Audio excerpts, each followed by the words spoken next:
Hi hello எல்லாருக்கும் வணக்கம் and welcome to ஜெயித்து காட்டுவோம். இன்றைக்கி பார்க்க போகிற பிஸ்னஸ் எடிபிள் கட்லரி பிஸ்னஸ். கட்லரினா என்னன்ட்டு சிலருக்கு தெரியும், சிலருக்கு தெரியாது. நம்ம ஹோட்டல் ரெஸ்டாரண்ட்லாம் போனால் ஸ்பூன், பிளேட்டு, ஃபோர்க் இதெல்லாம் கொடுப்பாங்க பார்த்தீங்களா, அதுதான் கட்லரின்னு சொல்லுவாங்க. நாம் இன்றைக்கி பார்க்க போகிறது எடிபிள் கட்லரி ப்ராடக்ட்டு.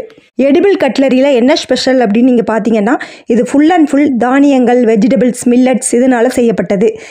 இதில் பிளேட், ஸ்பூன், ஃபோர்க், பவுல் இப்படி நிறைய ப்ராடக்ட்டுகள் செய்கிறாங்க.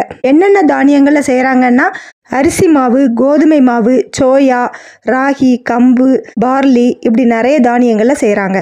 தானியங்களால் செய்யப்பட்டதுனால இதில் சாப்பாடு சாப்பிட்டுட்டு கூடவே அந்த ஸ்பூன், பிளேட், பவுல் இது எல்லாமே சேர்த்தே நம்ம சாப்பிட்றலாம். அதனால இதில் இருக்கிற தானியங்களோட ஹெல்த் பெனிஃபிட்ஸும் நம்ம உடம்புக்கு சேருது. எதுக்கு இந்த எடிபிள் ப்ராடக்டாக தான் மார்க்கெட்டில் மலிவான ப்ரைஸில் பிளாஸ்டிக்கில் ஸ்பூன், பிளேட் இதெல்லாம் இருக்குது அப்படின்னு நீங்கள் நினைப்பீங்க. பிளாஸ்டிக் பொருட்கள் உடம்புக்கு கேடுன்னு எல்லாருக்குமே தெரியும். இந்த பிளாஸ்டிக் பிளேட்லேயோ பவுல்லையோ நம்ம சூடான பொருளை வச்சு சாப்பிடும்போது அதில் உள்ள கெமிக்கல்ஸ்லாம் நம்ம உடம்புக்கு போய் cancer, kidney problem, heart disease இதை மாதிரி நிறைய ப்ராப்ளங்கள் வருது. இது எல்லாருக்குமே தெரியும். ஸோ அதனால தான் இந்த பிளாஸ்டிக் ஆல்டர்னேட்டிவாக வந்த ப்ராடக்ட் தான் இந்த edible cutlery product. Edible like பண்ணுற மக்கள் இதை மாதிரி ஒரு ப்ராடக்ட் இருக்குதுன்னு தெரிஞ்சால் அதுக்கு தான் ரொம்ப இம்பார்ட்டன்ட் கொடுப்பாங்க. அதுதான் இந்த பிஸ்னஸோட டிமாண்டே. யாருமே செய்யாத ஒரு நியூ பிஸ்னஸாக இருக்கணும், புது ப்ராடக்டாக இருக்கணும், காம்படிஷன் அதிகமாக இருக்கக்கூடாது அப்படின்னு நினைக்கிறவங்க இந்த பிஸ்னஸை தாராளமாக செய்யலாம். நான் இந்த பிஸ்னஸை மேனுஃபேக்சரிங் பண்ணுங்கன்னு சொல்ல மாட்டேன். ஏன்னா அதோட மிஷின் காஸ்ட்டே ரொம்ப ஹையாக இருக்குது. அதனால நான் அதை சஜஸ்ட் பண்ண மாட்டேன். நான் சொல்ல வர்றது ரீசெல்லிங் பிஸ்னஸ்.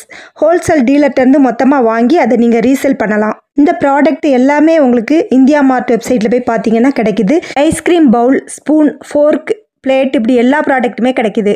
ஹோல்சேல் டீலர்ட்டேருந்து மொத்தமாக நீங்கள் வாங்கி ஒரு 1000 பீஸ், 2000 பீஸ்னு ₹1, ₹2 மார்ஜின் வச்சு நீங்கள் சேல் பண்ணலாம். இதில் இன்கம்ங்கிறது உங்களோட திறமையை பொறுத்து தான். ஏன்னா இதில் நம்ம எதுவுமே கனெக்ட் பண்ண முடியாது. இதில் நீங்கள் டெய்லி எவ்வளோ மார்க்கெட்டிங் பண்ணுறீங்களோ அந்த அளவுக்கு உங்களுக்கு இதில் இன்கம் கிடைக்கும். நிறைய ஹோட்டல்ஸ், ரெஸ்டாரண்ட், சூப்பு கடைகள், பானிபூரி கடைகள், ஐஸ்கிரீம் பார்லர் இப்படின்னு ஃபாஸ்ட் ஃபுட் கடைகள் எத்தனையோ கடைகள் இருக்குது. நீங்கள் அவங்கள்ட்ட இந்த ப்ராடக்டை பற்றி சொல்லி ஃபஸ்ட்டு சாம்பிள் கொடுங்க. உங்கள் ஃபோன் நம்பரையும் சேர்த்து கொடுத்துட்டு வந்துடுங்க. பிடிச்சிருந்துன்னா அவங்களே உங்களை காண்டாக்ட் பண்ணுவாங்க. இப்போல்லாம் எந்த பிஸ்னஸ்னாலும் சோசியல் மீடியாவில் நம்ம ப்ரமோஷன் பண்ணுறதுக்கு ஒரு ஈஸியான வழி இருக்குது.